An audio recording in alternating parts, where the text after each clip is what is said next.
एक पुरानी सी इमारत में वैद्य जी का मकान था। वैद्य जी पिछले हिस्से में रहते थे और अगले हिस्से में दवाखाना खोल रखा था।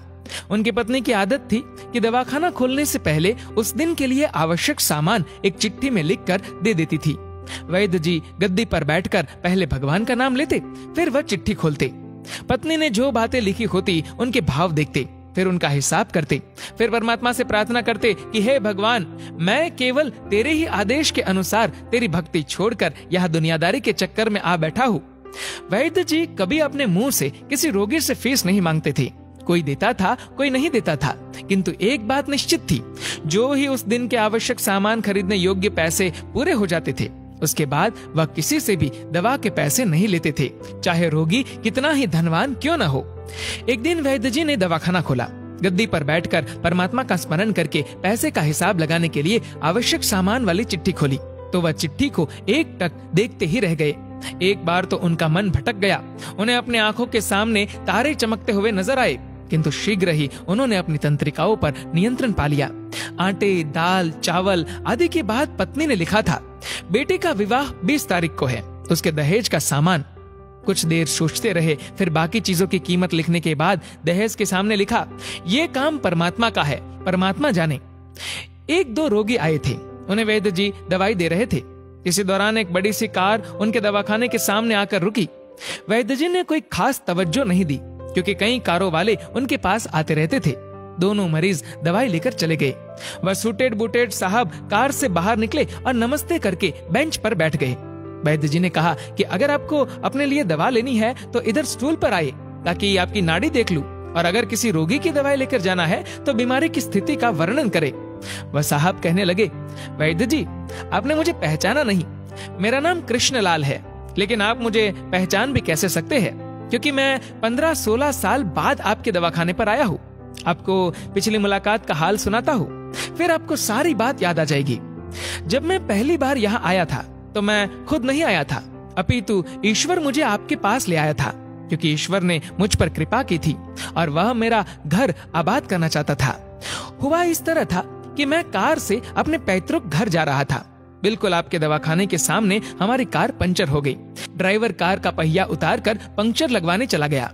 आपने देखा कि गर्मी में मैं कार के पास खड़ा था, तो आप मेरे पास आए और दवाखाने की ओर इशारा किया और कहा कि इधर आकर कुर्सी पर बैठ जाए। अंधा क्या चाहे 2 आंखें, और कुर्सी पर आकर बैठ गया। ड्राइवर ने कुछ ज्यादा ही देर लगा दी थी। एक छोटी सी बच्ची भी यहाँ आपकी मेज के पास खड़ी थी और बार बार कह रही थी, चलो ना बाबा, मुझे भूख लगी है। आप उससे कह रहे थे कि बेटी थोड़ा धीरज धरो, चलते हैं।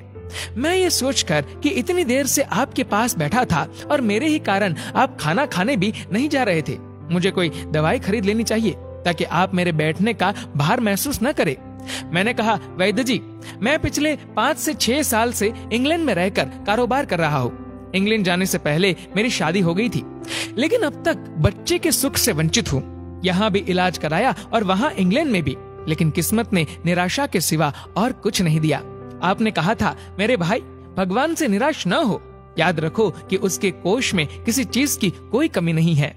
आस, औलाद, धन, इज्जत, सुख, दुख, जीवन, मृत्यु, सब कुछ उसी के हाथ में है। ये किसी वैद्य या डॉक्टर के हाथ में नहीं होता और न ही किसी दवा में होता है। जो कुछ होना होता है वह सब भगवान के आदेश से ही होता है। औलाद देनी है तो उसी ने देनी है। मुझे याद है आप बातें करते जा रहे थे और साथ साथ पुड़िया भी बनाते जा रहे थे। सभी दवा आपने 2 भागों में विभाजित कर दी, अलग अलग लिफाफों में डाली थी और फिर मुझसे पूछकर आपने एक लिफाफे पर मेरा और दूसरे पर मेरी पत्नी का नाम लिखकर दवा उपयोग करने का तरीका बताया था। मैंने तब बेदिली से वह दवाई ले ली थी, क्योंकि मैं सिर्फ कुछ पैसे आपको देना चाहता था। लेकिन जब दवा लेने के बाद मैंने पैसे पूछे तो आपने कहा था, बस ठीक है। मैंने जोर डाला तो आपने कहा कि आज का खाता बंद हो गया है। मैंने कहा, मुझे आपकी बात समझ नहीं आई। इसी दौरान वहाँ एक और आदमी आया। उसने हमारी चर्चा सुनकर मुझे बताया कि खाता बंद होने का मतलब ये है कि आज के घरेलू खर्च के लिए जितनी राशि वैद्य जी ने भगवान से मांगी थी वह ईश्वर ने उन्हें दे दी है। अधिक पैसे वे नहीं ले सकते। मैं कुछ हैरान हुआ और कुछ दिल में लज्जित भी कि मेरे विचार कितने निम्न थे और ये सरल चित्त वैद्य कितना महान है। मैंने जब घर जाकर पत्नी को औषधि दिखाई और सारी बात बताई तो उसके मुंह से निकला वो इंसान नहीं कोई देवता है, और उसकी दी हुई दवा ही हमारे मन की मुराद पूरी करने का कारण बनेगी। आज मेरे घर में 2 फूल खिले हुए हैं। हम दोनों पति पत्नी हर समय आपके लिए प्रार्थना करते रहते हैं। इतने साल तक कारोबार ने फुर्सत ही न दी कि स्वयं आकर आपसे धन्यवाद के 2 शब्द ही कह जाता। इतने बरसों बाद आज भारत आया हूँ और कार केवल यहीं रोकी है। वैद्य जी, हमारा सारा परिवार इंग्लैंड में सेटल हो चुका है। केवल मेरी एक विधवा बहन अपनी बेटी के साथ भारत में रहती है। हमारी भांजी की शादी इस महीने की 21 तारीख को होनी है। न जाने क्यों जब जब मैं अपनी भांजी के भात के लिए कोई सामान खरीदता था तो मेरी आंखों के सामने आपकी वह छोटी सी बेटी भी आ जाती थी, और हर सामान मैं दोहरा खरीद लेता था। मैं आपके विचारों को जानता था कि संभवतः आप वह सामान न ले, किंतु मुझे लगता था कि मेरी अपनी सगी भांजी के साथ जो चेहरा मुझे बार बार दिख रहा है वह भी मेरी भांजी ही है। मुझे लगता था कि ईश्वर ने इस भांजी के विवाह में भी मुझे भात भरने की जिम्मेदारी दी है। वैद्य जी की आंखें आश्चर्य से खुली की खुली रह गई और बहुत धीमी आवाज में बोले, कृष्णलाल जी, आप जो कुछ कह रहे हैं मुझे समझ नहीं आ रहा कि ईश्वर की ये क्या माया है। आप मेरी श्रीमती के हाथ की लिखी हुई ये चिट्ठी देखिए। और वैद्य जी ने चिट्ठी खोलकर कृष्णलाल जी को पकड़ा दी। वहां उपस्थित सभी ये देखकर हैरान रह गए कि दहेज का सामान के सामने लिखा हुआ था, ये काम परमात्मा का है, परमात्मा जाने।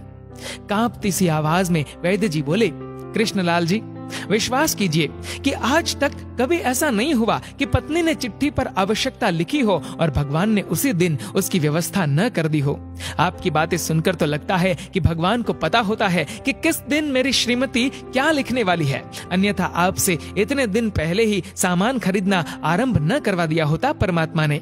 वाह भगवान वाह, तू महान है, तू दयावान है। मैं हैरान हूँ कि वह कैसे अपने रंग दिखाता है।